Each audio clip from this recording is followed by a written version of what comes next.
The most contradicting issue with overthinking is that so often there is actually something important we have to think about. But once we dismiss it and focus on distracting thoughts, it turns into obsessive thinking. Our mind becomes much longer alert than it needs to be. It absorbs each new thought that comes our way just so that it can procrastinate processing our soul's emotions.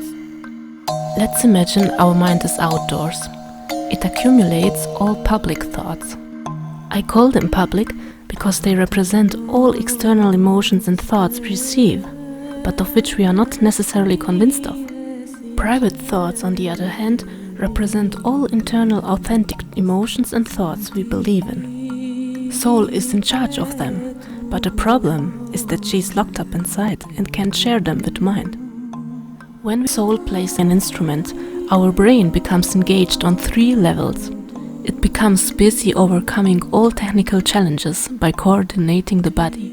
It needs to interpret the newly discovered emotions, as well as put a musical message into an intellectual context. So, how do you turn your private thoughts into melodies?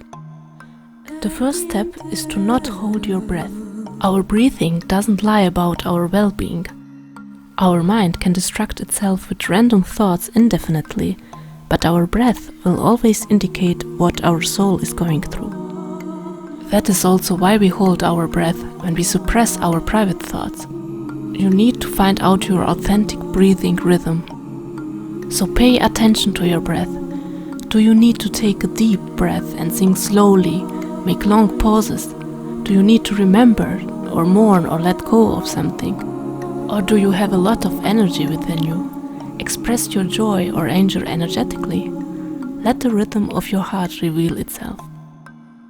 The second step is to strike a chord. Explore which chords resonate the most with your current emotion.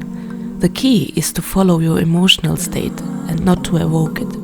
Try to play the chord or hum a note until the vibrations of the note or chord drown out the meaning of the public words you think. Then, go on and explore more notes or chords, at least 3, which set the fundamental mood of your current emotion. Lastly, call the tune. The actual melody should be the articulation of your private thoughts, so tune the melody in on your emotions. How is the curve of the melody?